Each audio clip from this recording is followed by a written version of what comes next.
warahmatullahi wabarakatuh. Perkenalkan, nama saya Dewi Nazar Kusma dengan NIM E2110781. Di sini saya akan mereview materi hukum pidana pertemuan 14. Membahas tentang bab 6 mengenai kesalahan atau pertanggungjawaban pidana. Pengertian kesalahan merupakan unsur objek, subjek dan dari tindak pidana. Kesalahan adalah keseluruhan syarat yang memberi dasar untuk adanya pencelaan pribadi terhadap perbuatan pelaku tindak pidana.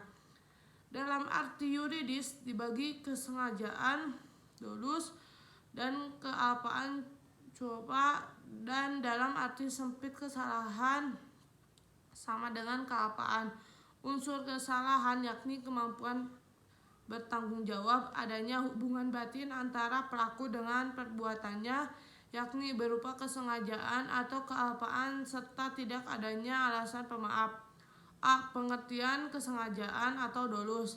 Dikatakan sengaja apabila pelaku atas dasar pelaku mempunyai kehendak untuk mewujudkan unsur-unsur dari rumusan UU. Pelaku juga menghendaki akan akibat yang timbul dan sudah dapat membayangkan akan akibatnya. Corak atau bentuk kesengajaan. 1. Kesengajaan dengan maksud atau tujuan, yaitu di mana perbuatan pelaku menimbulkan perbuatan yang dilarang dan pelaku menghendaki perbuatan beserta akibatnya. Contoh: A. Menampar B dengan maksud agar B rasa sakit dan tidak berbohong lagi. 2. Kesengajaan dengan sadar kepastian menimbulkan dua akibat, yakni A. Akibat yang mau dituju oleh si pelaku dapat berupa delik sendiri dan berupa penyertaannya. B.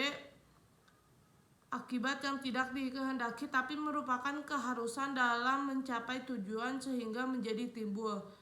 Contoh: A. Hendak membunuh B dengan menambahkan pistol sementara B sedang duduk di balik kaca restoran terhadap pecahnya kaca. Ada kesengajaan dengan sadar dari pelaku.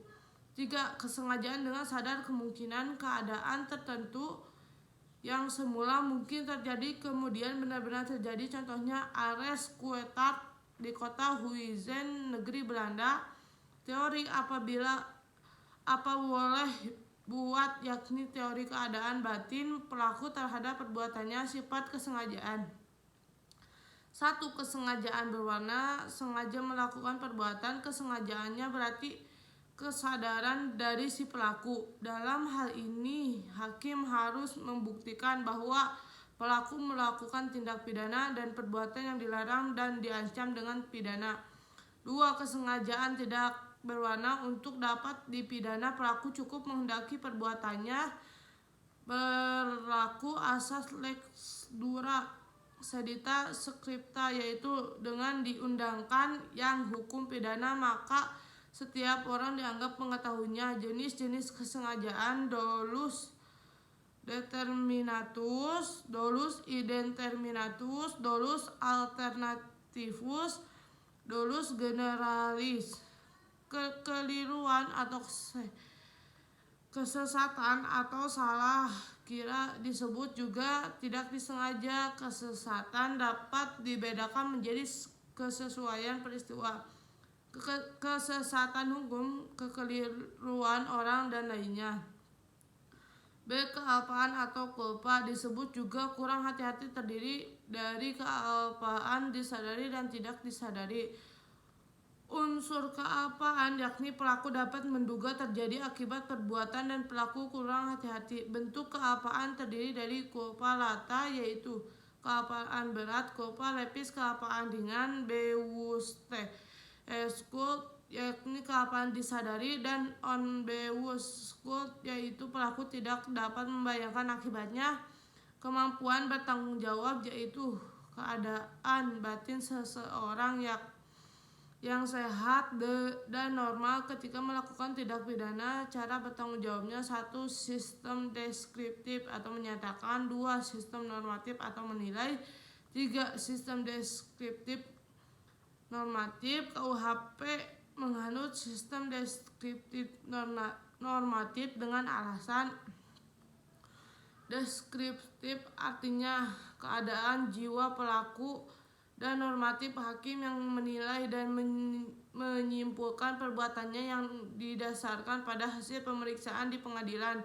Tidak mau bertanggung jawab untuk sebagian, yakni suatu keadaan yang disebabkan oleh keadaan jika sehingga dinyatakan tidak bertanggung jawab, seperti penyakit kleptomani, piromani.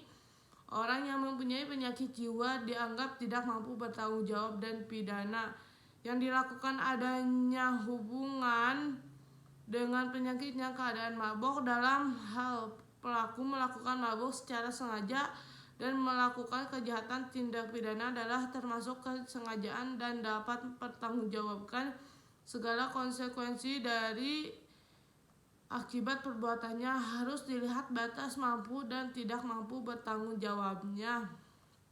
Jadi bukan alasan pemaaf atau penghapus pidana. Cukup sekian review materi hukum pidana pertemuan 14. Mohon maaf bila ada kekurangan. Wassalamualaikum warahmatullahi wabarakatuh.